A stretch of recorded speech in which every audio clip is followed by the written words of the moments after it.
Bem-vinda, bem-vindo ao BTC Journal, seu resumo de notícias de negócios, comentadas e analisadas pela equipe da BTC. Meu nome é Gustavo Habib, sou instrutor de Soft Skills e Marketing pela BTC. E no episódio de hoje, que é o primeiro episódio do ano de 2020, 9 de janeiro de 2020, nós falaremos sobre novo CEO do McDonald's acabando com a farra, Anima e a possibilidade de um novo follow-on, Nubank faz sua primeira aquisição, Loft avaliada em mais de $1 bilhão, né, virando unicórnio, Impossible Foods e sua renovação de portfólio, Natura e novas expectativas de ganho de escopo com a compra da Avon, controladora da Pizza Hut compra rede de hamburguerias e novo portfólio, né, mudança de portfólio e resultados da Mattel. E, claro, para me acompanhar nesse programa, estou aqui com o Renato Aracaki, instrutor de Finanças Corporativas, Valuation e Estratégia. Renato, feliz ano novo! Como é que estão as coisas por aí? Feliz ano novo, Gustavo. Feliz ano novo, pessoal. Espero que todo mundo tenha passado aí as festas comendo bastante. Então, as primeiras metas do ano sempre são essa perda de peso, né, ganho nas festas de final de ano. Estou com bastante expectativa para 2020, espero que todos tenham também, tá? Então desejo a todos aí um excelente ano, que está começando agora. E obviamente para você que ainda não entende as tomadas de decisões da sua empresa, que às vezes fica meio perdido nas discussões, etc., ou que tem bastante curiosidade para entender como que se analisa a empresa e como que funciona as tomadas de decisões, não posterga mais um ano esse negócio, né? Faça o General Business Program, os nossos cursos de negócio. Então, a gente vai começar a nossa turma de férias semana que vem. Já vou dar até um abraço aí para todo mundo. Estamos bastante ansiosos aí para começar o curso de férias. Mas as turmas regulares estão com vagas abertas ainda, que vão começar ali no meio de fevereiro. Então, entre no nosso site www.btcompany.com.br/gbp. O round, o último round vai terminar agora domingo, então acelera aí as inscrições para a gente, né, já garantir a sua vaga e a gente começar bem ali o ano. Para quem quer aprender bastante aí sobre modelagem Excel, nossos cursos de férias também estão com inscrições abertas, ó, que São Paulo já está fechada, porque a turma já lotou. Então, temos a turma em Campinas, então é o mesmo site, /Excel Plus Business Programs, ou seja, /EBP, turmas de férias. E o nosso curso de mercado financeiro, General Finance Program, que vai começar ali mais para frente, né, no final do primeiro trimestre. Entre no nosso site também, General Finance Program /GFP. E vamos lá, né? Bastante notícias. Vamos inaugurar aí o ano de 2020 com notícias bem interessantes. Pois é, Renato, tem coisa pra caramba. Começo aqui pedindo para você que está ouvindo a gente pelo BTCcast ou assistindo pelo YouTube para seguir nosso Instagram, @instabtcompany. Acompanha a gente lá, tem bastante conteúdo, tem interação e a gente pega muitos feedbacks de ex-alunas, ex-alunos e também o pessoal que segue a gente, inclusive usando os feedbacks para produção de novos conteúdos. Então, na segunda-feira da semana que vem, já entra, né, vai para o ar o nosso novo programa que vai acompanhar aqui o BTC Journal, né, no podcast e também no YouTube, que é o BTC Money, onde a gente vai falar sobre investimentos, finanças pessoais, planejamento financeiro, com os nossos instrutores, né, um bate-papo aí com os nossos instrutores da grade de finanças, né, para poder trazer mais conteúdo para vocês. Isso daqui foi pedido por muita gente nas redes sociais, e-mail que o pessoal me mandou, então é um conteúdo que o pessoal tá querendo ouvir, a gente vai colocar isso para vocês também da nossa forma, sempre de forma, vamos dizer, a tomar decisão, melhor decisão, você montar a sua melhor decisão e também com um pouco de opinião também, né? Lembrando aqui, né, as opiniões que a gente coloca aqui no BTC Journal são com motivo meramente didático para que você possa tomar suas melhores decisões e entender os conceitos de forma integralista, né? Entender os conceitos que a gente coloca de marketing, estratégia e finanças como um todo. Bom, vamos começar, Renato. Primeira notícia, né, é do Valor Econômico e o título é o seguinte: novo CEO do McDonald's busca acabar com o ambiente de festa da empresa. O ex-presidente da rede de alimentação foi demitido após admitir um relacionamento consensual, é importante essa palavra, né, com uma funcionária do grupo. Né? Então a gente falou, Renato, bastante sobre essa notícia no ano passado, né, que o Easterbrook, que era o CEO do McDonald's, fez um excelente trabalho, trouxe inteligência artificial, né, fez uma expansão da marca McDonald's ainda já uma marca forte, né? Conseguiu expandir ainda mais e trazer muita tecnologia no serviço e na sua operação, porém tinha esse hábito de se relacionar com funcionárias, né? De chavecar muitos funcionários. Então é uma coisa que já era dita por vários funcionários, isso está na reportagem, e agora o novo CEO falou, vamos acabar com essa farra. É importante, né, fazer essa diferenciação, o que você acha? Sim, se eu puder dar uma dica já, iniciando 2020, para todos os nossos ouvintes, eu sou bem Caxias, né, nesse tema, eu entendo que existe vida pessoal e existe vida profissional. Essas novas empresas, elas deixam, né, o dress code ser mais tranquilo, um ambiente mais íntimo dentro das corporações. Eu acho isso interessante até para o aumento da produtividade e ver o sucesso aí de grandes empresas crescendo, né, principalmente de tecnologia. Mas acho que é importante colocar uma barreira aí entre vida pessoal e vida profissional. Quando isso começa a se misturar muito dentro da corporação, isso causa alguns problemas. Então, em multinacionais, que nem o McDonald's, causou problema. E, para mim, o pior é que o mau exemplo vem do CEO. Então, o CEO, né, na reportagem diz que ele ia para as festas, toda semana ia para o bar lá com todos os outros executivos, etc. Isso daí, o CEO é uma pessoa emblemática dentro de uma corporação. Ela é o exemplo de postura, né, e posicionamento profissional dentro da corporação. Se ele está dando esse exemplo, consequentemente, todos os outros colaboradores vão se sentir no direito, né, e achar que isso é um exemplo de fazer a mesma coisa. Eu acho importante, né, o CEO ele ter uma postura bem profissional e inspiradora, não, né, tão íntima aí com os funcionários da forma que foi feito. Eu acho que é um movimento interessante, só que isso é só uma parte do McDonald's, que é a parte, né, de postura profissional e como que vai ser, né, gerido aí a parte do comportamento dos colaboradores. Vamos ver se esse novo CEO vai dar continuidade no que efetivamente importa para o acionista, né, que são os grandes movimentos aí de reestruturação, usar bastante tecnologia para fazer a virada tecnológica do McDonald's, aumentar os resultados, introduzir novos produtos, né, diversificação de portfólio, expansão mundial, que era o que o antigo CEO estava fazendo até de uma forma bem feita, a gente até elogiou bastante os resultados dele aqui. Então vamos ver, né, mas a dica que eu dou para todo mundo é tenta dar bem uma separada entre vida pessoal e vida profissional. A empresa seja uma pessoa, né? E na vida pessoal você pode ser o que você quiser, né? Mas dentro da empresa mantém aí, né, uma certa separação em relação à sua vida pessoal. É uma dica que eu dou e que geralmente, né, ninguém, né, fala que deu errado. Eu acho que dá até muito certo. Pois é, né, Renato? E tem, vamos dizer que fora da empresa tem um mundo muito grande de possibilidades aí na sua diversão e nos seus relacionamentos pessoais, né?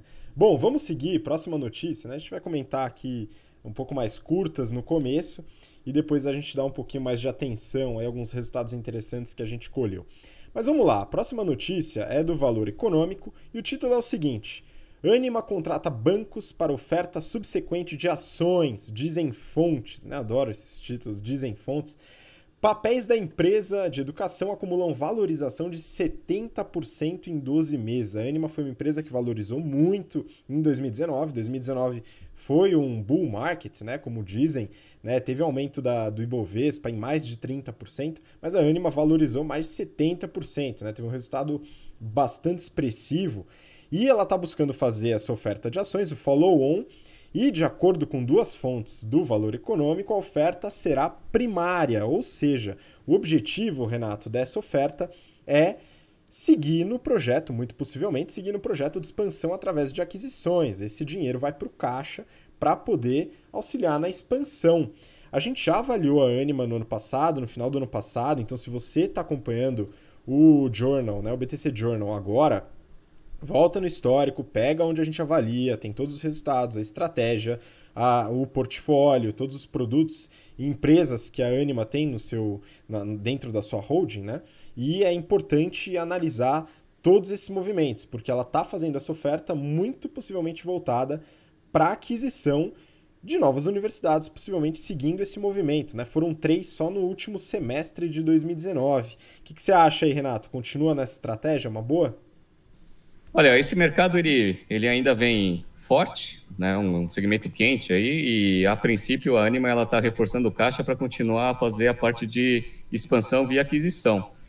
Esse mercado ainda deu um gás ainda maior, principalmente com o IPO da Afya, lá nos Estados Unidos, onde, né, ficou demonstrado aí que o setor de saúde é um setor onde os investidores têm bastante olhar e tem bastante apetite para investimento. E, aparentemente, pelas análises que foram feitas ali quando a gente pegou o prospecto da Afya, existe ainda um grande espaço aí para crescimento nessa área de saúde, da forma que foi feita. Então, a Croton também começou a fazer esse movimento, e a Ânima também. A Ânima, ela já tem um histórico, um portfólio bem diversificado, então ensino superior, e eles têm também a parte de business, né, com a HSM, e também tem a parte de culinária, etc. Então, eles têm uma estratégia bem interessante para fazer essa diversificação, a gente já analisou aqui, e agora vai ter um caixa bem reforçado aí para fazer novas aquisições. Vamos ver só qual vai ser o direcionamento. Se vai ser reforçar o ensino superior, se vai fazer uma vertente do ensino superior ali para a saúde, que eu aposto bastante que vai ser, tá? E, eventualmente, investir nos novos negócios que eles têm também. Então, ensino à distância, a parte da HSM e todas as outras iniciativas que eles têm. Então, vamos ver, né? O mercado está bom, os juros estão bem baixos, então, com certeza, esse follow-on vai sair e agora vai ter mais uma empresa de educação com caixa bem reforçado. Vamos ver agora, como a gente já falou aí no final do ano passado, essa daí vai ser uma empresa que vai dar bastante notícia de M&A para a gente, né? Pois é, Renato, também acredito nisso, né? Acompanhando aí o histórico também, dá a entender que vai ser assim. A Ânima, ela tem esse histórico que iniciou com as universidades, depois fez a aquisição da HSM, fez a joint venture com a Le Cordon Bleu, que é a escola de culinária, né? E está expandindo também nessa linha. Abriu a divisão de ensino à distância com a EBRAD, que é a Escola Brasileira de Direito, a HSM University também, que são os cursos online com a marca HSM. E crescendo agora também nas universidades de saúde, né? Não só saúde, né? Outros cursos também, mas aí focado principalmente no mercado de saúde no último semestre, né? Vamos ver como eles continuam crescendo, acompanhar esse mercado. A gente deve analisar a Ânima novamente esse ano, depois de alguma aquisição que vai ser feita com esse dinheiro que entrar. Vamos acompanhar. Bom, próxima notícia, rapidíssima, né? A gente vai comentar aqui. Nubank, essa daqui é da Época Negócios. Nubank faz sua primeira aquisição. Banco Digital comprou a Plataforma Tech, que é uma empresa de tecnologia, né? Desenvolve sistemas aí de tecnologia digitais para as empresas. Tem até uma linguagem própria, né? Interessante falar isso, comentar que a gente tem uma instrutora que já trabalhou nessa empresa, Camila, um abraço para ela. Foi o acordo, né? Ele coloca aqui na reportagem, tem como objetivo conseguir os funcionários talentosos. É um processo, Renato, chamado de Equi-Hiring, né? Então, a empresa foi adquirida com um propósito específico de trazer uma equipe de engenheiros, tecnologia, gestores de produto, gestores de projeto, para poder colaborar com a Nubank a partir de agora. O que você acha aí desse movimento, né? A primeira aquisição do Nubank, né? Histórico. Esse movimento de aquisição de companhia para pegar o conhecimento é uma economia de escopo que a gente ensina no nosso curso de estratégia empresarial. Então, isso aconteceu bastante lá, principalmente em 2014, 2013, 14 e 15, lá nos Estados Unidos, na Califórnia. Pequenas empresas foram surgindo aí com know-how específico, e aí as grandes empresas, percebendo esse know-how, elas só fazem a aquisição.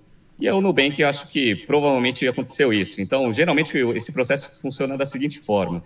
Primeiro, a grande empresa, ela contrata a empresa que ela vai adquirir no futuro, mas ela ainda nem tem essa ideia, como uma consultoria, percebe que o trabalho é muito bem feito, e aí, para adquirir esse know-how, ao invés de ficar pagando por serviço, e já é constante, basicamente, o negócio, você vai lá e contrata.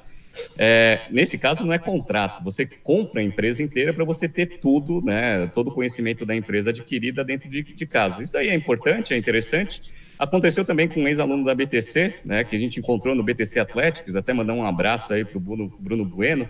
A empresa dele também, um know-how absurdamente alto ali na parte de desenvolvimento de sistemas, etc. Era prestador de serviço para algumas empresas e foi adquirida aí pela Creditas. Então, também, né, traz todo o conhecimento adquirido no início da empresa, etc., de todos os funcionários, e agora está integrado ali na Creditas para ajudar ela no crescimento exponencial aí que essas empresas têm. O Nubank, acho que fez o mesmo movimento. Parabéns aí para a empresa aí do Bruno, né, que era a Codos.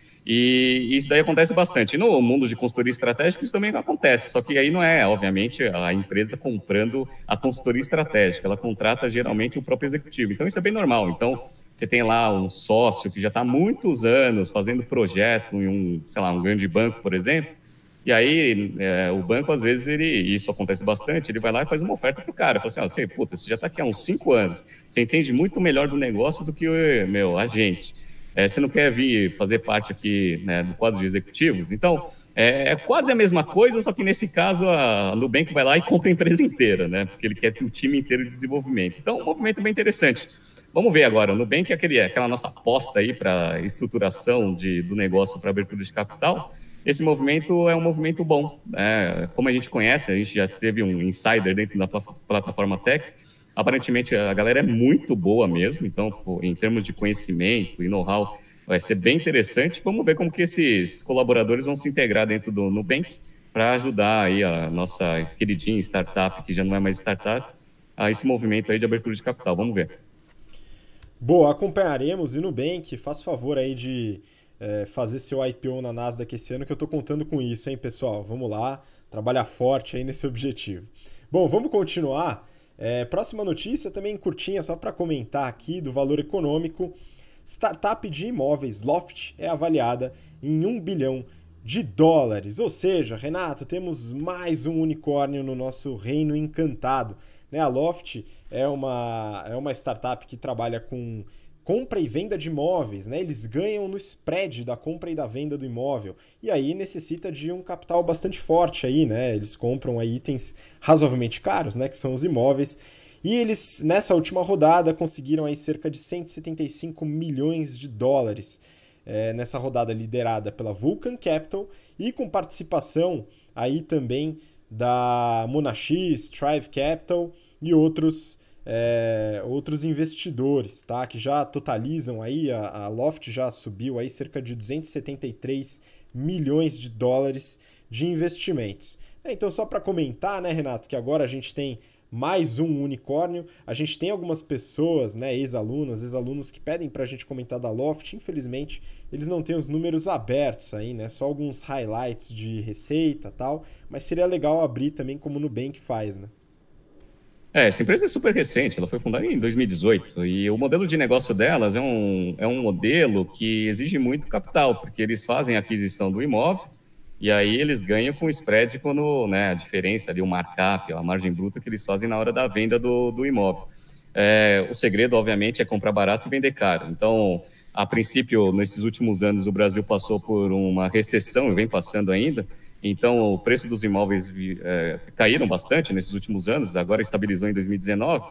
Se eles fizeram boas aquisições lá no passado, eles vão conseguir, né, com a retomada da economia, fazer boas vendas. O problema é que agora é o método tradicional, apesar de ser uma plataforma digital a princípio, né, e ser valorizada como, até para ter esse valuation absurdo, ele é um processo meio tradicional de compra e venda. Então, agora está lá com o estoque, agora está com caixa reforçado, não pode sair comprando a qualquer custo, tem que fazer aquelas boas negociações e aí, obviamente, esperar o mercado melhorar para conseguir fazer a venda do imóvel com uma margem considerável aí que rentabilize o capital investido.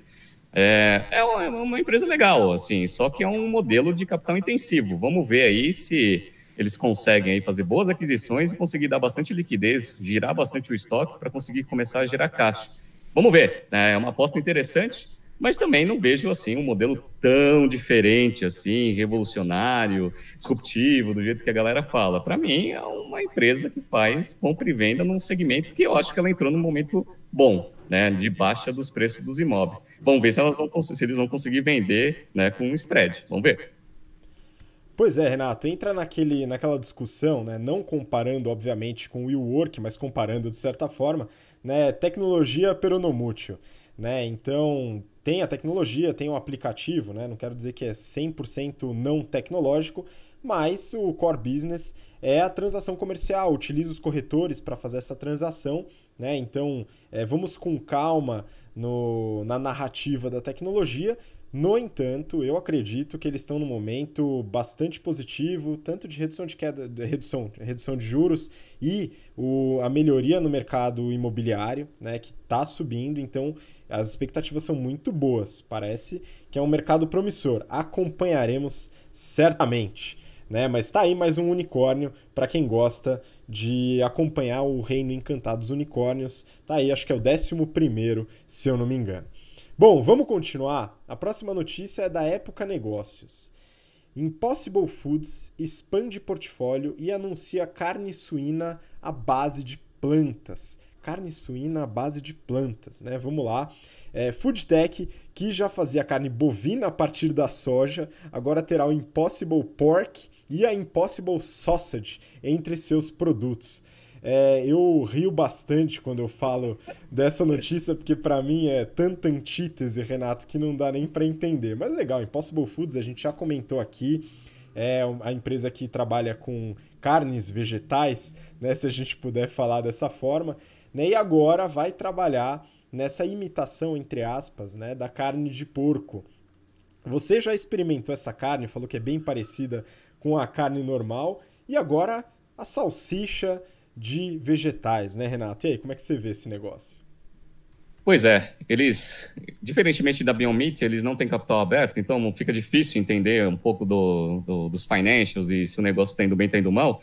No entanto, eles têm um parceiro muito forte ali, que é o Burger King, e que dá um volume significativo para eles. Eu comi o sanduíche lá nos Estados Unidos, é aquele negócio que eu falo, ele parece carne, mas parece aquela carne de sanduíche de fast food, que não parece carne, né? Até na minha época de adolescente, né, e criança, o pessoal até tinha aquela lenda, né, que era carne de minhoca, né, que o pessoal falava lá que o McDonald's tinha, que não parecia carne, enfim, parece essa carne, né? Não é carne propriamente dito, mas enfim. Então, até já, você falou que vai ter segunda-feira o BTC Money, dando uma dica de pobre, que eu falei que vai ser a minha grande contribuição aqui. Eu estava recentemente lá nos Estados Unidos, agora nesse final de ano, e eu fui no Burger King comer a carne do Impossible Food lá, né? E aí, vou dar uma dica para vocês. Aqui a gente tem os apps de cupom, não tem? Lá nos Estados Unidos também. Então, antes de comer em fast food lá nos Estados Unidos, baixe o app de cupom lá do Burger King, porque eu comi 2 ofertas, né? Que tinha 2 sanduíches com 2 batatinhas e 2 refrigerantes por $9, galera. $9, deu R$8,99, tá? Com cupom, obviamente, tá? Então, dica de pobre. Mas, enfim, pegando um pouco da notícia, por que eles estão indo para a parte de porco? Porque é a carne mais consumida do mundo. E é engraçado, né? Todo mundo acha que era o frango ou a carne de boi, mas é a carne de porco, principalmente porque é a carne mais consumida na China.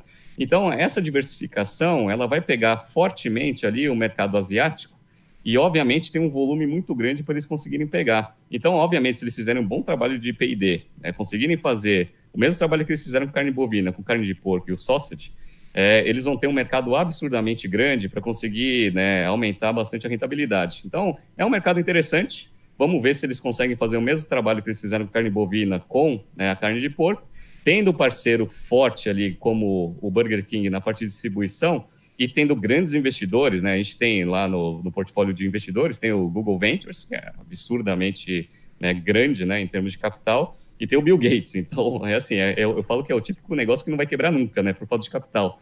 Então, vamos lá. Agora é fazer o trabalho bem feito, fazer a parte de distribuição e vamos ver. Agora está na moda esse negócio e esses negócios vão começar a crescer. Vamos ver se o Impossible Foods ele né, dá os próximos passos para abertura de capital também, até para a gente conseguir comparar com o Beyond Meat que a gente já, né, analisou aqui dentro do BTC Journal. Vamos ver.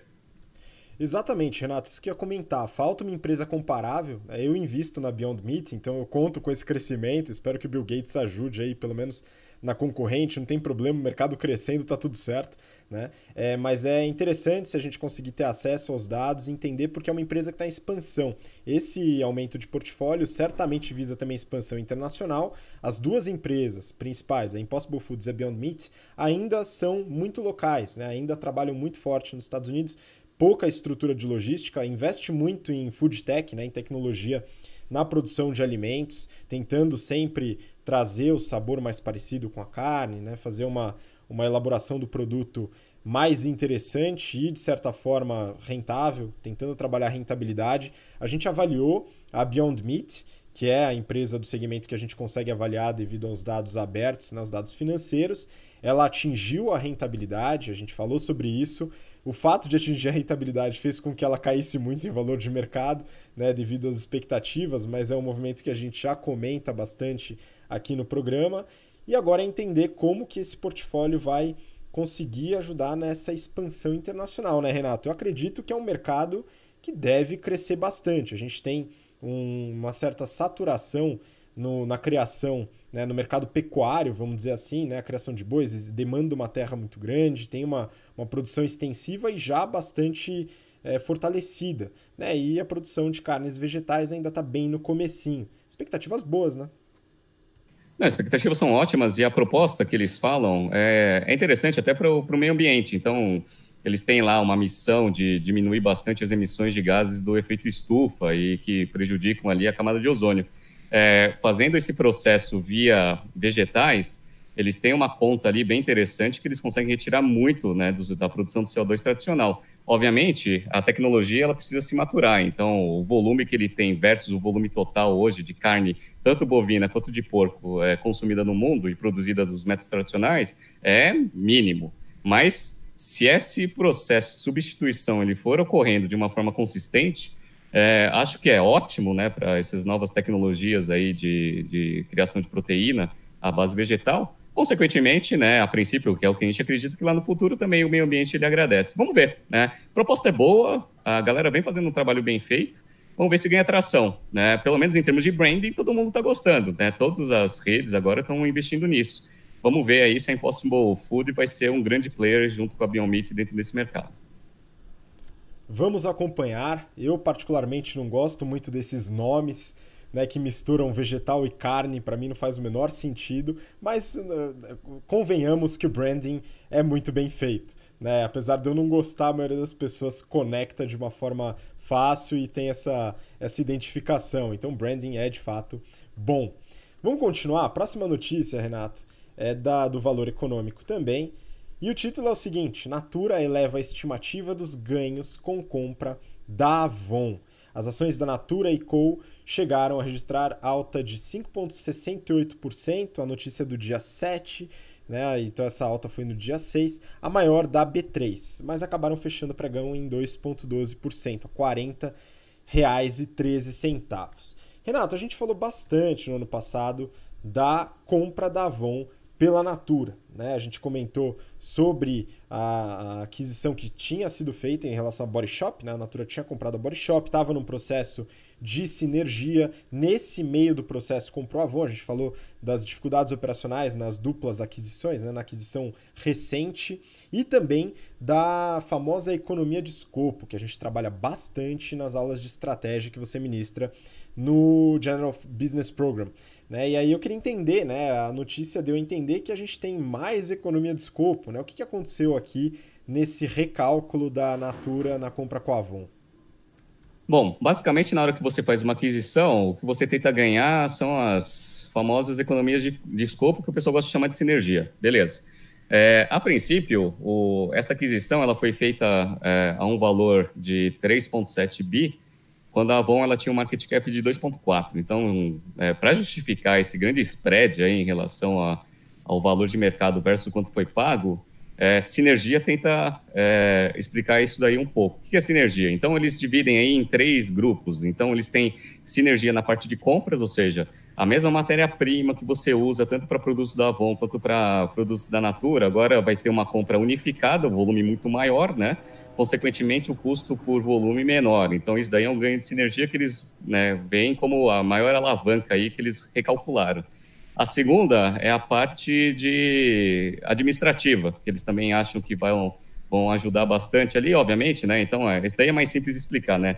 A Avon tem uma área de marketing, aí a Natura tem uma área de marketing. Na hora que você junta as duas empresas, você não vai ter 2 diretorias de marketing, você vai ter uma só. Então, já tem ganho de sinergia aí, né? E sem contar outras sinergias operacionais na parte de fabricação, que é mais complicado. Enfim, provavelmente tem algumas consultorias ajudando nesse cálculo, vendo o que dá para fazer, o que não dá para fazer. Eles fizeram a conta de forma consistente e viram que tinha mais sinergias do que eles tinham avaliado no período pré-aquisição. Agora, com, né, já com acesso direto a todas as informações, fica mais fácil de calcular. Aí o que aconteceu? A ação subiu e depois ela deu uma queda. Por que ela deu uma queda? Porque quando você pega lá a Sinergia, dá mais ou menos, ele fala que é de 200 a 300 milhões de dólares por ano, né, por 3 anos. Então você pega lá, vamos pegar o best case, 300 milhões, dá lá 900 milhões lá, sem fazer desconto aí de taxa nenhuma, né? 900 milhões ainda não dá o spread lá do 3,7 para o 2,4. Então, quando você vê assim, ainda não justificou.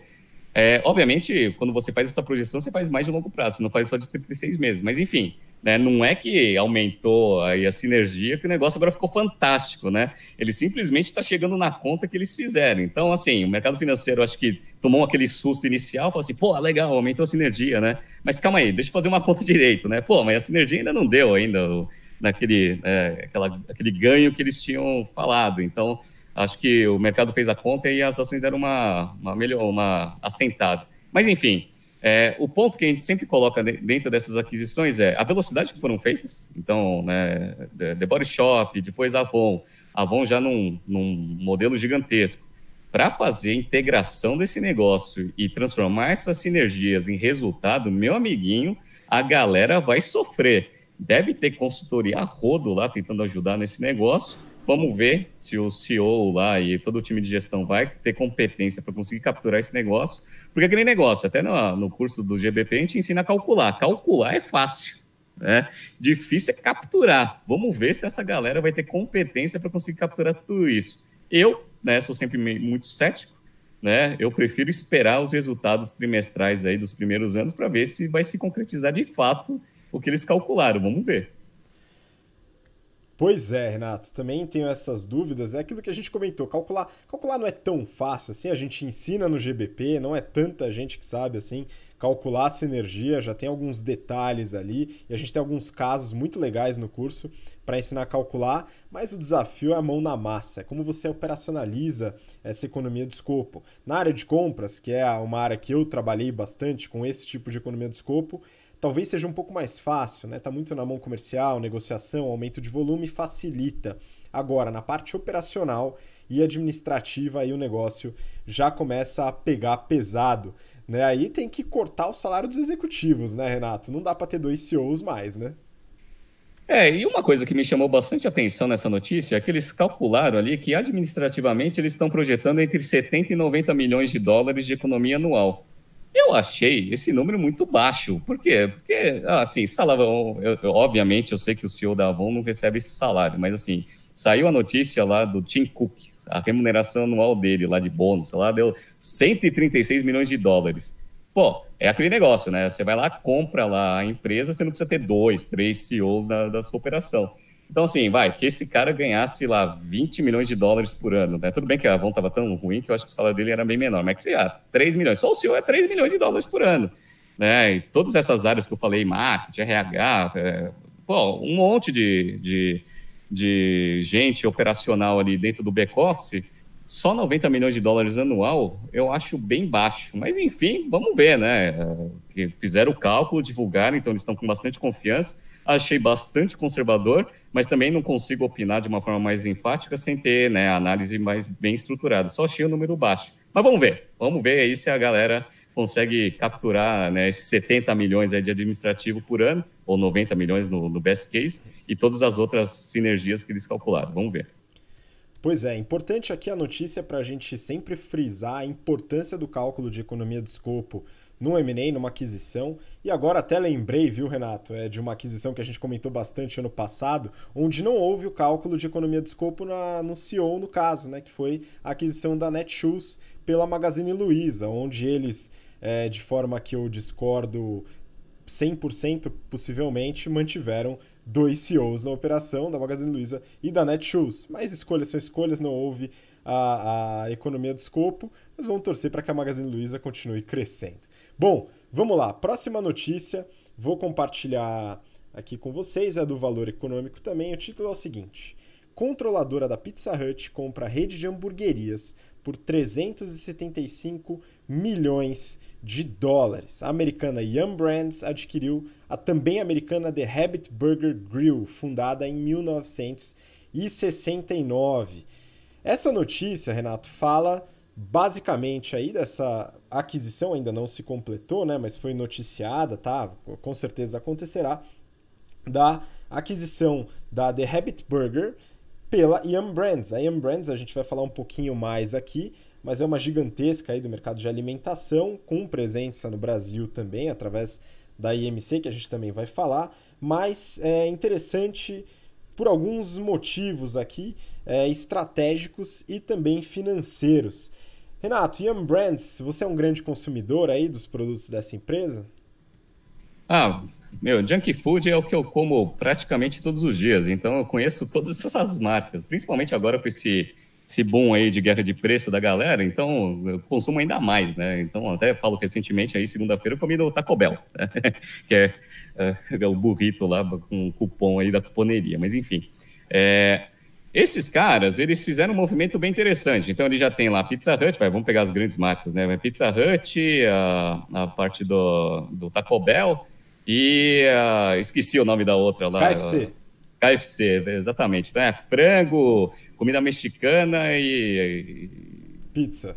e pizza, né? Então, quando você pega essa hamburgueria, a princípio você fecha um pouco do portfólio, né, na parte de diversificação. Isso é interessante, um movimento de diversificação para pegar vários segmentos. Só que ainda tem um adendo, né, que essa The Habit Burger aí, ela tem, obviamente, um branding bom ali nos Estados Unidos, apesar de ter muito espaço para expansão, mas não é uma marca mundialmente conhecida como as outras três.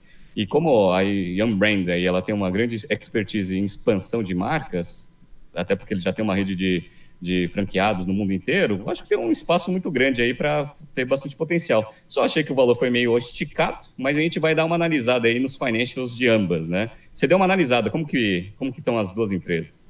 Sim, sim, vamos lá. Você colocou alguns pontos interessantes do aspecto estratégico da aquisição, né? Que é importante, inclusive em alguns casos do GBP, a gente faz a análise mais ou menos nessa ordem, né? Entender a motivação estratégica e depois fazer todos os cálculos, economia do escopo, precificação, valuation da empresa, assim por diante.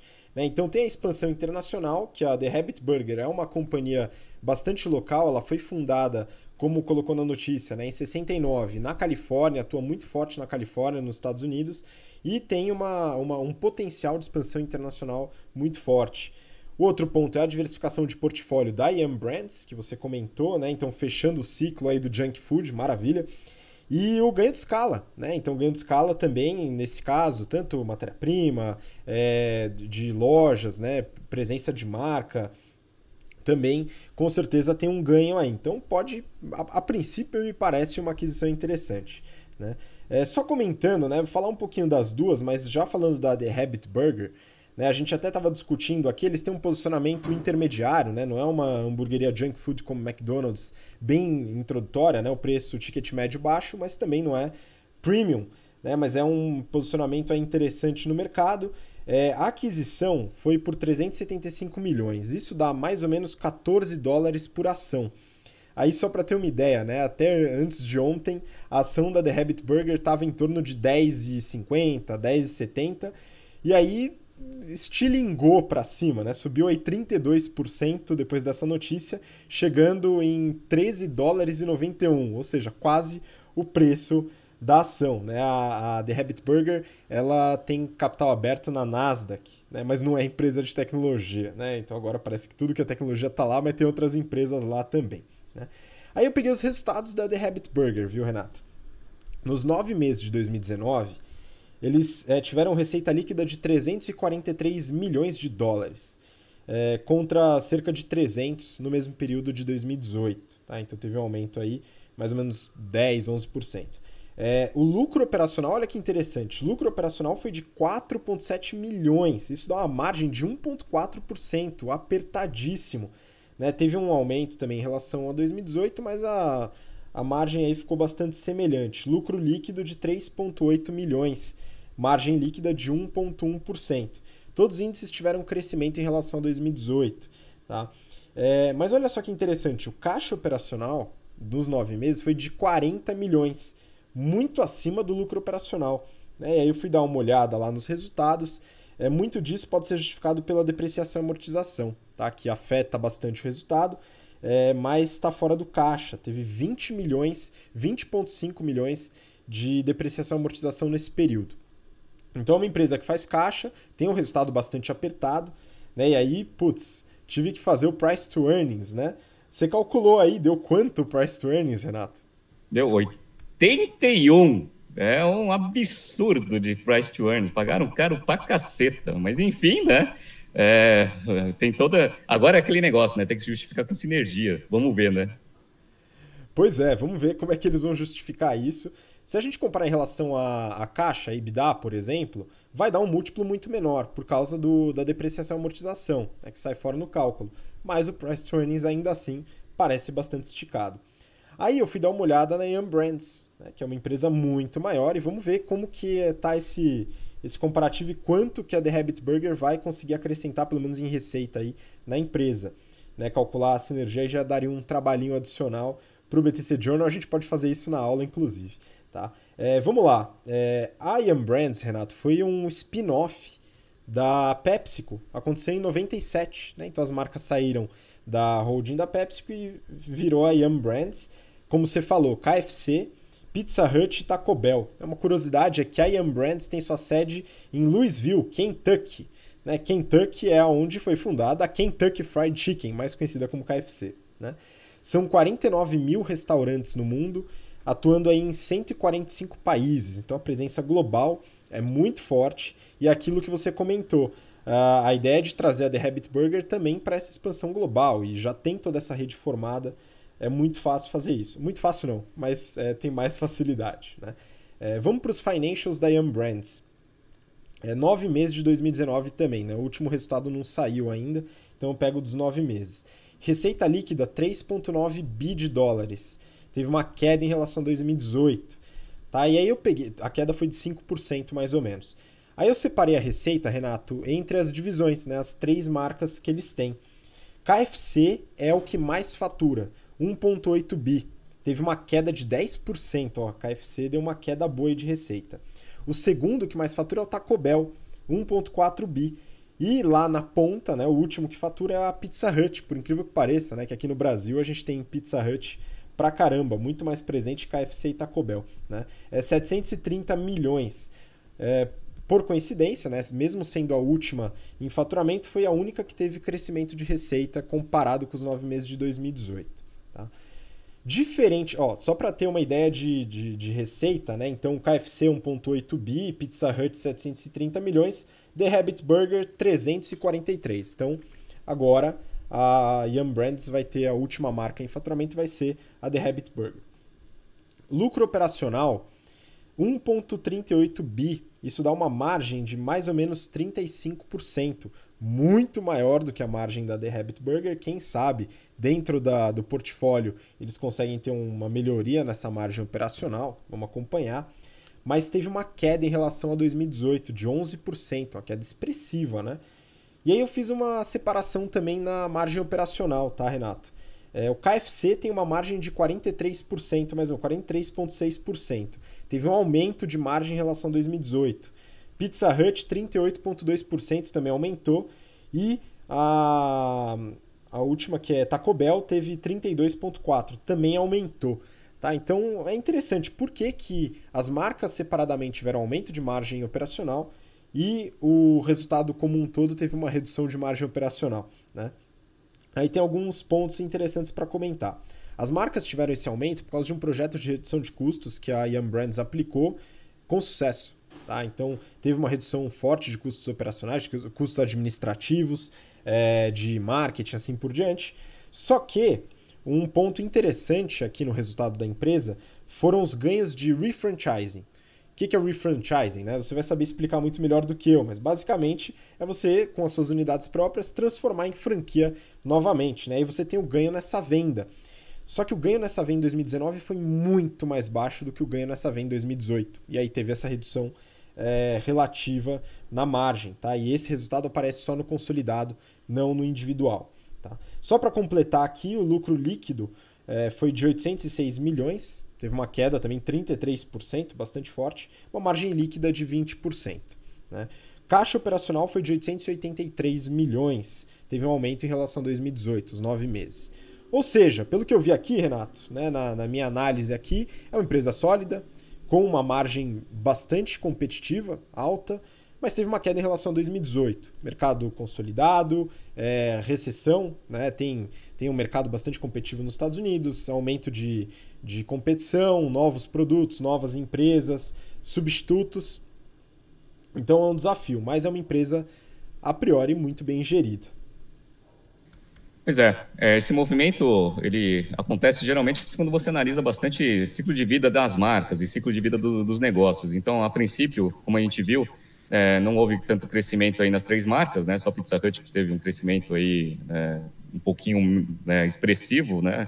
Obviamente as outras tiveram queda. Então, quando você tem três marcas fortes que representam muito da sua receita, que já estão no nível de maturação de mercado, e obviamente você já tem um grande esforço para manter market share por causa da concorrência, todo dia acontece um novo concorrente, etc.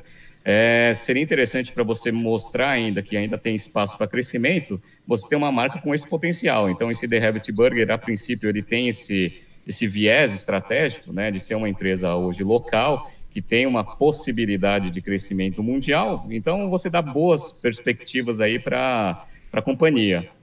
Aquele ponto, né? Eles têm expertise para fazer a internacionalização forte aí da marca, já tem uma rede de franqueados mundial conhecida, então fica até mais fácil, como você mesmo falou, do que se ela fosse fazer sozinha.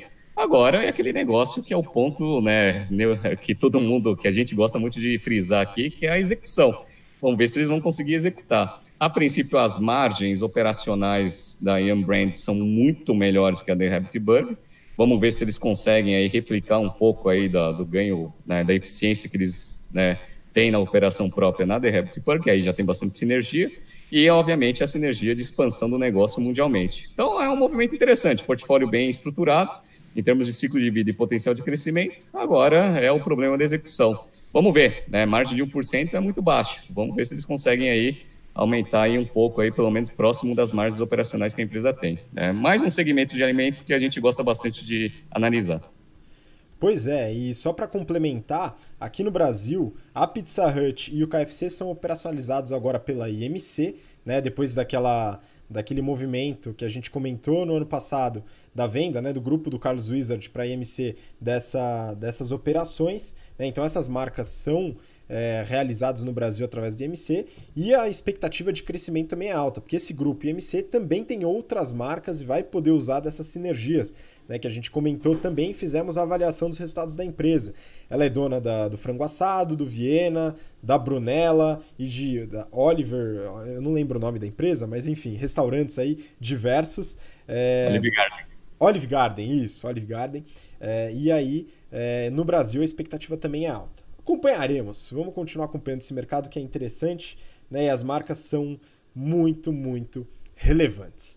Bom, partindo para a última notícia do BTC Journal de hoje, do Valor Econômico também, o título é o seguinte: Mattel não quer ter 50 tons de vermelho. Fabricante de brinquedos cortou as opções de vermelho em mais de um terço e está fazendo o mesmo com outras cores, em um esforço para simplificar a cadeia de suprimentos e reduzir custos. Então a gente vai falar aqui, Renato, do mercado de brinquedos, né? Um mercado aí que não lembro se a gente chegou a avaliar alguma empresa nesse mercado, mas a Mattel, né, é uma empresa relevante, tem várias marcas aí conhecidas pelo pessoal que teve infância, né? Então acho que vale a pena abordar um pouco mais, né? Você deu uma analisada com detalhe, né, Renato? Analisei. O pessoal pediu para falar sobre uma empresa que tinha um pouco a ver com o Natal, o Ano Novo, essa época de presentes, e a gente pegou a Mattel. E é interessante a notícia que ela fala sobre isso, simplificação de portfólio. E aí, quem já ouve bastante o BTC Journal e foi aluno do GBP já sabe por que uma empresa começa o processo de simplificação de portfólio. Porque ela está indo mal pra caramba, né? Então é basicamente esse o caso. Mas deixa eu contar um pouco da história da Mattel rapidamente e a gente entra nos financials até para eu explicar um pouco dessa simplificação. A Mattel ela foi fundada em 1945 e tem esse nome Mattel porque um dos fundadores tinha um sobrenome de Matson, então eles pegaram Matt ali e ficou Mattel. E aí começou a empresa de brinquedos. Eles têm, né, no portfólio 3 marcas que provavelmente alguém já ouviu, todo mundo que já teve infância já ouviu falar. Né? Em 1959, eles criaram o ícone da marca, que é a Barbie. a boneca Barbie, que representa 21% aí da receita do negócio. E aí tem o Hot Wheels, que é aqueles brinquedinhos lá de corrida, né, representa 16%, 16, 17% da receita dos caras. E tem aquela marca de brinquedos lá que chama Fisher-Price, que é para bem criança mesmo, né, neném, etc., que representa uns 23%. Então, essas três marcas, que o pessoal gosta bastante, são marcas da Mattel. Lá nos Estados Unidos tem a American Girl também, que é uma marca forte de brinquedo, que aqui no Brasil nem tem tanto assim. Tem, mas não é tão forte que nem a Barbie, mas que também representa 6,7% da receita. O resto são outros negócios que eles têm. Então, é uma marca que atua no segmento de brinquedos e tem algumas marcas bem estabelecidas aí no mercado, bem conhecidas do público de forma geral. E aí o que acontece, né? Qual que é o problema? Ele vem passando por um processo de reestruturação já faz um tempinho. Por quê? Em 2016, eu peguei um histórico aqui dos financials, eles tiveram uma receita de 5,4 bi de dólares em 2016. Em 2017, essa receita já caiu para 4,8, uma queda de 10%. Em 2018, a queda foi de 7%, foi para 4,5%. Então, a tendência de queda de receita, até por causa de substituto, essa parte digital, etc., e até pela perda, né, de licenciamento aí de algumas marcas que eles faziam brinquedos lá da Disney, etc., fez com que essa receita caísse bastante. Enfim, e aí o que acontece? A receita cai, o negócio produz brinquedo, tem muito custo fixo. O que você acha que aconteceu, né? Lucro operacional foi para prejuízo operacional. Em 2016, eles tiveram uma margem operacional de 10%, que era ótimo. Em 2017, já caiu para 7% de perda operacional. Em 2018, eles conseguiram dar uma segurada ali, ficou em 5%. Então, eles estão em processo de reestruturação desde final de 17, forte, né? E aí, o que acontece? Além disso, né, qual que é o problema? O problema também é o fluxo de caixa operacional. Eu peguei, né, os resultados até 9 meses de 19, porque é o máximo que tem aí, porque eles ainda não divulgaram tudo. Eles têm uma queima de caixa operacional, né, de 500 milhões de dólares. Melhorou, porque essa queima nos primeiros 9 meses de 18 era de 731, então eles estão tentando dar uma equalizada nisso. Tiveram lá o fluxo de caixa das atividades de investimento, tiveram um investimento de 78 milhões, bem menor do que os investimentos que eles tiveram lá em 18. E aí o problema, onde que está o problema? O problema todo está nisso, porque a empresa está dando prejuízo operacional e não está gerando caixa operacional. E ela tem uma alavancagem hoje, dívida total dos caras é de 3,08 bi de dólares, com uma dívida líquida de 2,8, porque aí você tira o caixa líquido da empresa, o caixa operacional da empresa. Então, assim, eles estão com uma dívida líquida de 2,8. O EBITDA dos caras em 2018 foi de próximo ali, o ajustado. Ajustado é aquela marretada, né? De 190, vai que seja 200 milhões. Então, a relação dívida líquida sobre EBITDA está muito alta. Tudo bem que boa parte da dívida dos caras é de longo prazo, então o perfil é relativamente bom. Mas, assim, se você não gera caixa, se você não dá lucro operacional, você não gera caixa operacional e tem uma dívida absurdamente alta, você começa a se preocupar bastante com a liquidez do negócio. Então, esse que é o problema. Então, vem dando resultado, né, o processo de turnaround dos caras, vem dando resultado. Então, assim, a receita dos primeiros 9 meses de 19 já está 1,3% acima de 18, que é bom. O prejuízo operacional a margem operacional caiu de menos 11 para menos 1. Então, eu fiz uma relação aqui com a sazonalidade do quarto trimestre. A princípio, pela minha análise, eles vão dar lucro esse ano, tá? Mas vamos esperar o resultado do quarto tri. Então, a princípio, eles vão conseguir virar o resultado de 19 para lucro operacional já, que eu acho que é bom, tá? Mas ainda eles precisam resolver esse problema da geração de caixa, até para conseguir dar uma aliviada nos índices de alavancagem da empresa. E aí, quais são os esforços que eles fazem? Primeiro, né, a parte de reestruturação, corte de despesa. Então, eles cortaram bastante despesa ali administrativa, né, que é importante. Marketing, que eu não recomendo que eles façam, porque é uma empresa que produz e distribui, né, e tem marcas muito fortes. Eles mantiveram o percentual da receita, então eles investem mais ou menos 11% da receita em marketing, né, e promoção, e manteve-se, então tá bom. Cortaram despesa operacional. E agora, aquele grande motor de eficiência, que é a notícia, que é a simplificação do portfólio. Eles começaram a ver que eles tinham lá 50 tons de vermelho lá em todos os brinquedos. Precisa de 50 tons? Porque 50 tons, são 50 SKUs, né, a mais que você tem.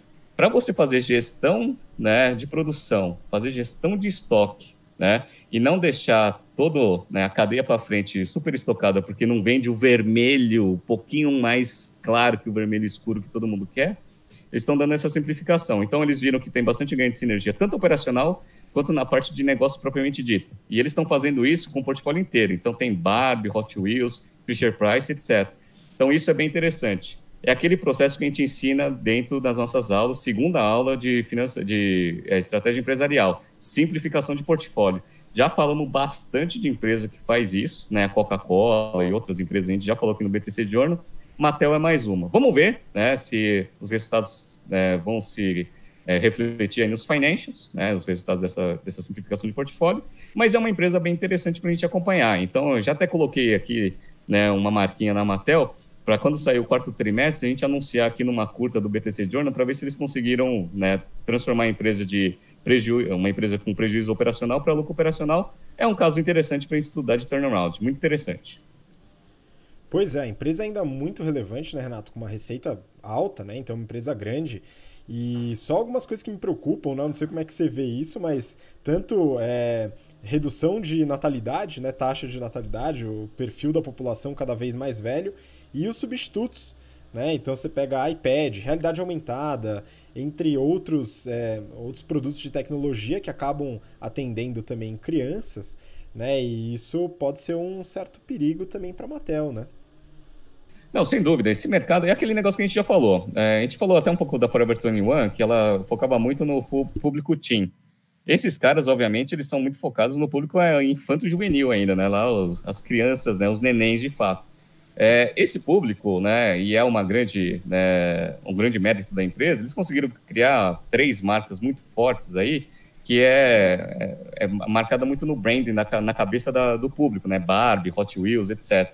Porque o que acontece? Surge brinquedo e a moda é tão forte que cada Natal é uma moda diferente, né? Então tem lá, putz, que nem a minha sobrinha gostava muito daquela LOL, né? Que é aquele brinquedo que é uma bolinha que tem uma boneca dentro que você não sabe que boneca que é, né? Então, assim, foi uma febre esse negócio, né? Mas aí já tá baixando. Aí, próximo Natal vai ser outra febre que vai ser outro brinquedo, etc. Eu tenho um sobrinho de 1 ano que ele gosta muito de um tubarãozinho, né? Que agora virou moda também. Tem Angry Birds, etc. Ou seja, todo ano tem uma moda diferente para essa parte de brinquedos. Então, é um mercado que você precisa se defender muito fortemente, sem contar essa tendência tecnológica que você falou. Então, eles apostam bastante nisso. Então, a Barbie, eles começam a fazer bastante desenho, eles começam a fazer alguns apps, algumas coisas mais digitais. Eles têm uma iniciativa nesse sentido, mas, obviamente, né, eles não têm aquele know-how, né, tecnológico que deveria ter. Vamos ver como que a Mattel vai fazer. Provavelmente, uma das grandes alavancas ali para eles se posicionarem melhor nesse mundo diferente é ou fazer uma parceria com uma empresa de tecnologia, de brinquedo, eventualmente, né, para ter esse know-how, ou, eventualmente, ela fazer uma fusão ou ser comprada por alguém.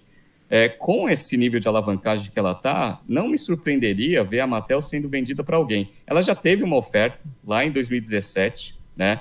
Uma oferta de mais ou menos uns 5 bi de market cap, e ela recusou, né? O valor hoje de mercado dela é quase 5 bi. Então, assim, vamos ver, né? Recusou lá em 17, a princípio está conseguindo executar o turnaround de forma eficiente, mas sempre tem, né, essa opção aí de se juntar com uma grande aí para diluição aí do nível de alavancagem. Vamos ver como que vai se posicionar a Mattel, mas como você falou, o mercado está difícil, vai precisar aí de, né, uma inovação do modelo de negócio forte e rápido de implementação. Vamos ver.